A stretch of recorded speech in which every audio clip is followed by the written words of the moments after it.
മുമ്പിലാണെങ്കിൽ നമ്മുടെ അലീന അവളുടെ അച്ഛനെ മുഖാമുഖം കാണുന്നതാണ് നമുക്ക് കാണാനായിട്ട് സാധിക്കുക. കണ്ട അലീനയാണെങ്കിൽ അച്ഛനോട് ചോദിക്കുന്നതും അതേ ചോദ്യം തന്നെയാണ്. എന്തുകൊണ്ട് എന്നെ അനാഥാലയത്തിൽ ഉപേക്ഷിച്ചു? എന്തുകൊണ്ട് എന്നെ നിങ്ങൾ സ്വീകരിച്ചില്ല? ഇപ്പോൾ വന്നതിൻ്റെ ഉദ്ദേശം എന്താണ്? എന്തിനാണ് ഇപ്പോൾ എന്നെ വീണ്ടും സ്വീകരിച്ചത് എന്ന് ചോദിക്കുന്നു.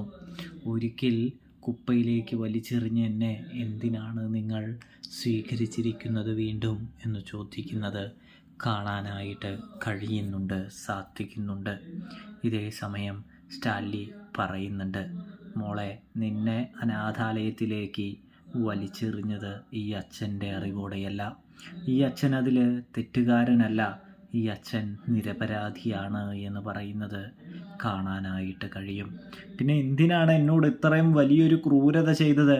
നിങ്ങൾക്ക് എന്നെ ഇപ്പോൾ ആവശ്യം വന്നത് എന്തുകൊണ്ടാണ് എന്ന് ചോദിക്കുമ്പോൾ, മോളെ, ആഗ്രയിൽ നിന്നും വൈജയന്തി അവിടെ ഒരു ഓംനേഴ്സിനെ ആക്കി കൊടുത്തിട്ടാണ് ഞാൻ ഇവിടേക്ക് വന്നത്. ഇവിടെ തൻ്റെ അമ്മ മരിക്കാൻ കിടക്കുകയായിരുന്നു. ഒടുവിൽ താൻ തിരിച്ചു ചെല്ലുമ്പോൾ അറിഞ്ഞത് ഞെട്ടിക്കുന്ന സത്യങ്ങളാണ്.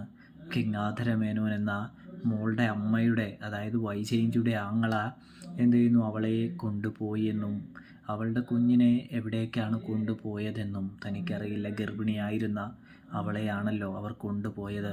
അപ്പോൾ ഞാൻ വിചാരിച്ചു നിന്നെ അവർ വധിച്ച് കളഞ്ഞ് കാണുമെന്ന്. അതുകൊണ്ടാണ് ഞാൻ പിന്നെ അന്വേഷിക്കാതെ ഇരുന്നത് എന്ന് പറയുന്നു. അതെൻ്റെ ഭാഗത്ത് തെറ്റുണ്ട്, അത് ഞാൻ സമ്മതിക്കുകയാണ്. അത് എൻ്റെ തെറ്റ് തന്നെയാണ്. ഞാൻ നിന്നെ അന്വേഷിക്കണമായിരുന്നു.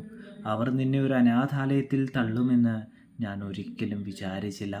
അവർ നിന്നെ വളർത്തുമെന്നായിരിക്കും ഞാൻ വിചാരിച്ചത്. കൂടാതെ തന്നെ നിന്നെ ഇല്ലാതാക്കിയിട്ടുണ്ടാകുമെന്നും വിചാരിച്ചു. ഈ രണ്ട് ഓപ്ഷനെ ഞാൻ ചിന്തിച്ചുള്ളൂ.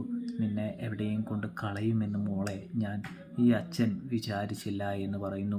അതിന് നീ ജീവനോടെ ഉണ്ടോ എന്ന് പോലും ഈ അച്ഛൻ അറിയില്ലായിരുന്നു എന്ന് പറഞ്ഞുകൊണ്ട് സ്റ്റാലിൻ അലീനയുടെ മുൻപിൽ പൊട്ടിക്കരയുന്നൊരു കാഴ്ച കാണാനായിട്ട് കഴിയുന്നുണ്ട്. ഇതേ സമയം അലീന നമ്മുടെ അച്ഛനായ സ്റ്റാലിനെ ആശ്വസിപ്പിക്കുന്നൊരു കാഴ്ചയാണ് പ്രേക്ഷകരെ കാണാൻ സാധിക്കുക. അച്ഛനെ ഒന്നുകൊണ്ട് വിഷമിക്കേണ്ട, ഞാൻ ഇനി അച്ഛനെ കുറ്റം പറയില്ല. എനിക്ക് അച്ഛൻ്റെ നിരപരാധിത്വം മനസ്സിലായിരിക്കുകയാണ്. അതുകൊണ്ട് തന്നെ അച്ഛൻ തന്നെ ശരിയാണെന്ന് ഞാൻ വിശ്വസിക്കുന്നു. എനിക്ക് അച്ഛൻ്റെ കൂടെ വരാൻ പൂർണ്ണ സമ്മതമാണെന്ന് അലീന പറയുന്നൊരു കാഴ്ച കാണാനായിട്ട് സാധിക്കുന്നുണ്ട് പ്രേക്ഷകരെ, പ്രിയ കൂട്ടുകാരെ. അപ്പോൾ സബ്സ്ക്രൈബ് ചെയ്യണേ.